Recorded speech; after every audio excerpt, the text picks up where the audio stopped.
আজকে কোনো ড্রামা না, আজকে কোনো মোটিভেশন স্পিক না। আজকে আমার স্ক্রিনে দেওয়া যে মানুষটাকে দেখতেছেন, ওনাকে নিয়ে আমি কিছু কথা বলবো। ওনার অল্প বয়সে চলে যাওয়ার কিছু কথা তোমাদের সাথে আমি শেয়ার করব। ওনাকে আমি শেষ গোসল করিয়েছিলাম। আর ওনারকে নিয়ে কথা বলার আমার রিজন আছে, যার কারণে আমি কথাগুলা বলতেছি। এতে যদি কেউ কষ্ট পায় বা কেউ যদি বিরক্ত ফিল করে তাহলে আমি ক্ষমা চাই। কারণ ওনার এই বিষয়গুলো আমার বলতে এই কারণে হয়, আমি যখন একা থাকি তখন আমি আমার বাড়িতে আমার আশেপাশে যারা মারা গেছে এদেরকে নিয়ে আমি খুব ভাবি, বা এরা আমার সামনে আসে, এদেরকে নিয়ে আমার ভাবতে হয় বা ভাবি আর কি। যাই হোক, তো মাসুদ রায়হান অল্প বয়সে আমাদের মাঝ থেকে চলে গেছে। আর মাসুদ রায়হানের চলে যাওয়ার শেষ পর্যন্ত আমি ওনার সাথেই ছিলাম বলতে গেলে, যার কারণে আর কি আমার ভিডিওতে বলা। তো প্রথম দিন মাসুদ রায়হান যেদিন অসুস্থ হয়ে পড়ে, প্রথম যেদিন, ওই দিন রাত্রে মেবি 1:30-35, শীতের রাত। আমি আমার রুমের ভিতরে একটা টি শার্ট পরে আর একটা থ্রি কোয়ার্টার প্যান্ট পরে আমি ঘুমাই নর্মালি। তো তানভীর আহমেদ রানা আর কি, উনি আমার অনেক সিনিয়র, ওনার নাম ধরে ডাকতেছি, আমি মাপ চাই। তো উনি আমার ডাকতেছে, ডাকার পরে অনেক জোরে জোরে ডাকতেছে। ডাকার পরে আমি যখন উঠছি আর উনি আমারে বলতেছে যে মাসুদ ভাই অসুস্থ, ওনার এলো একটু চাঁদপুর মেডিকেলে যাইতে হইব। তো আমি আর এদিক সেদিক তাকাই না, আমার পরনে যা ছিল আমি ওইটা পইরেই আমি মাসুদ রায়হানের ঘরে যাই। যাই দেখি যে মাসুদ রায়হানের অবস্থা অনেকটাই ভয়ঙ্কর ছিল। আশেপাশে ওনার ওয়াইফ, ওনার আম্মা, ওনার বোন কান্না করতেছে।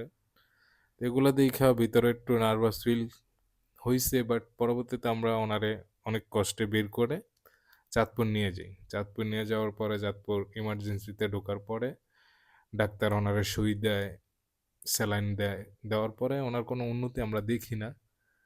পরবর্তীতে ডাক্তার ওনারে ভর্তি দেয়। ভর্তি দেওয়ার পরে একদিন চাঁদপুর মেডিকেলে ছিল মোটামুটি উনি। পরের দিন বিকালবেলা উনি সুস্থ ছিল, আমরা যাই দেখছি সুস্থ আছে, বা আমরা কথা বলছি সুস্থ আছে। তো উনি বলতেছে যে বাড়িতে চইলা যাম। উনি বলল যে বাড়িতে চইলা যাবো, ভাল লাগে না। পরবর্তীতে ডাক্তার বলতেছে যে এখন সন্ধ্যা হয়ে গেছে, আপনি বাড়িতে চলে যাবেন, পরের দিন যান। তো পরের দিন সকালবেলা উনি বাড়িতে চলে আসে। আলহামদুলিল্লাহ উনি আর আমরা ভালো দেখি বা ভালো পাইছি। ঠিক 2 দিন পরে আবার সেম ভাবে অসুস্থ হয়ে পড়ে। তাও রাত্রে, শীতের রাত, 12টা মেবি 1টা এই টাইমে। তানভীর আহমেদ রানা উনি আমারে কল দিয়ে বলতেছে যে মাসুদ ভাই তো আবারও অসুস্থ হয়ে পড়ছে, ওনারে লয়ে আমরা মেডিকেলে যাইতে হইব। তো আমি আবারও সেম ভাবে আবার ওনারে মেডিকেলে নিয়ে যাই। তো উনি মেডিকেলে যাওয়ার পরে উনি আবারও একদিন থাকার পরে উনি সুস্থ হয়ে পড়ে, মানে সুস্থ হয়ে উঠে।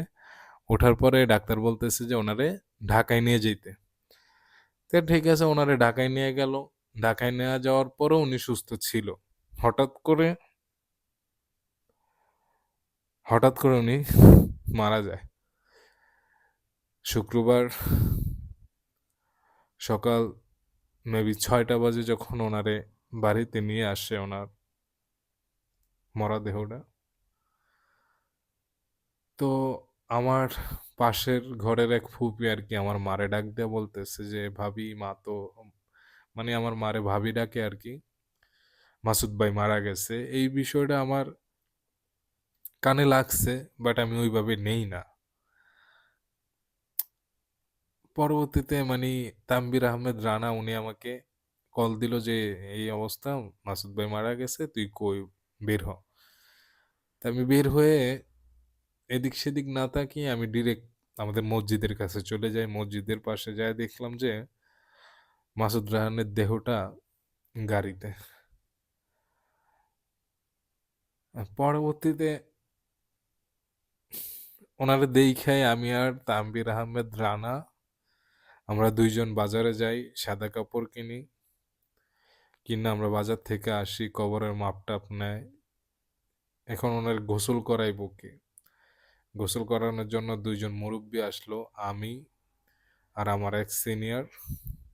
আমরা 4 জন ওনারে গোসল করাইলাম। একটা মানুষ যখন মারা যায় ঠিক ২২-২৩ মিনিট ওই মানুষটা জীবিত থাকে। এটা আপনারা হয়তো জানেন বা আমিও শুনছি অনেক সময়। আমি যখন ওনার গায়ে গেঞ্জি ছিল, গেঞ্জিটা কেচি দিয়ে কাটলাম। কাইটা যখন ওনার শরীরে একটু হাত দিলাম, ওনার শরীরটা অনেকটা গরম ছিল। অনেকটাই গরম ছিল।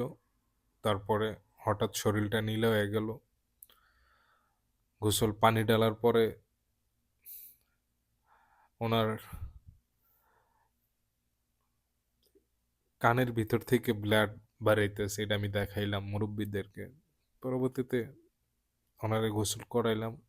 গোসল করানোর সময় ২-৩টা ২-৩ বার আরকি একটু ভুল হইছিল। কারণ মুরুব্বি মানুষ যারা ওনারাও ওরকম মানে ভুইলা যাওয়ার মতো আরকি। ওনারাও ভুইলা যাওয়ার মতো পরবর্তীতে যখন আমরা ২ জন ছিলাম, আমি আর আমার সিনিয়র ওনারা বললাম যে এই অবস্থা। পরে ওনারা আবার ঠিকঠাক মতো অজু-টজু করে দেহটারে আরকি আমরা গোসল করা খাটের থেকে আরেকটা খাটে উঠাইয়া যখন আমাদের বাড়ির উঠানে নিয়ে আসি, যখন ওনারে মানুষ দেখতে আসে, ওনার তো পরিচিতি অনেক ছিল। হাজার, হাজার মানুষ ওনার জানাজায় আসছে। তো যারাই ওনারে দেখতে আসতো, বাড়ির উঠানে যখন আইনা রাখছি, যারাই দেখতে আসতো, সবাইরই আমি ওনার কাপড়টা, সাদা কাপড়টা মানে বাঁধ খুইলা আমি দেখাইতাম। আমি জানি না কেনই বা আমি ঐদিন এতবার ওনারে দেখছি আর এতবারই বারবার আমার দেখতে ইচ্ছা করতো। আমি দেখতাম। যেই আইতো হ্যার লগে, লগে আমিও দেখতাম।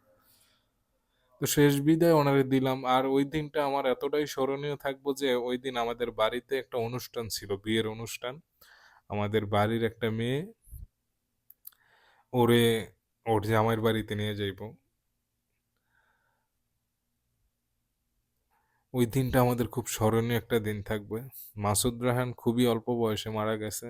আমাদের বাড়িতে মাসুদ রায়হান মারা গেল, আমিরুল মারা গেল, আলী আকবর তালুকদার মারা গেল, কেশু ভাই মারা গেল, আলতাফ ভাই মারা গেল, নাসির মুলুবি মারা গেল, শফিক আলী মারা গেল, মতি ভাই মারা গেল।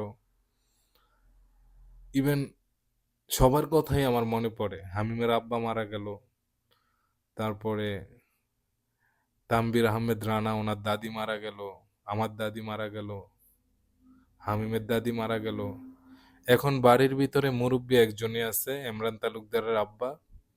ওনার বয়সটা অনেক ভারী হইছে।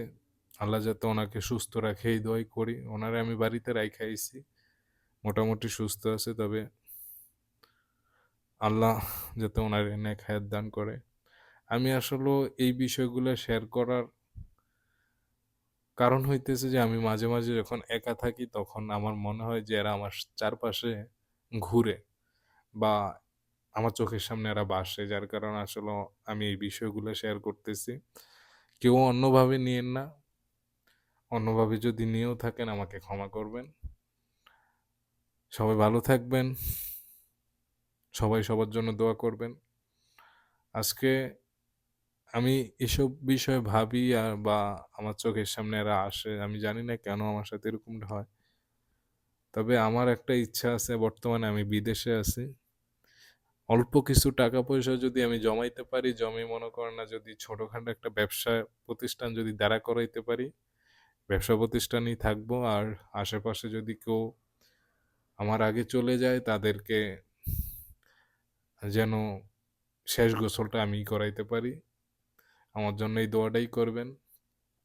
আমি অনেক মানুষরে হারাইছি যারা আমার জীবনে ছিল। অনেক মানুষরে আমি হারাই ফেলছি। আমি মূর্খ মানুষ। মাইকের অ্যালাউন্সে যারই মৃত্যুর ঘটনা শুনতাম বা যে মারা যাইতো মাইকের অ্যালাউন্সে আমি যেটা শুনতাম, যাওয়ার চেষ্টা করতাম ওনার জানাজায়। ইভেন আমি অনেক জানাজায় গেছি। দেখেন এখন তো এমন একটা সময় আসতেছে বা এমন সময় পার করতেছি যে একজন আরেকজনের জানাজায় যায় না। আর মৃত্যুটা হয়ে গেছে, এটা একটা ট্রেন্ডিং একটা বিষয় হয়ে গেছে। তো সবাই ভালো থাকবেন। আজকের মতো খোদা হাফেজ।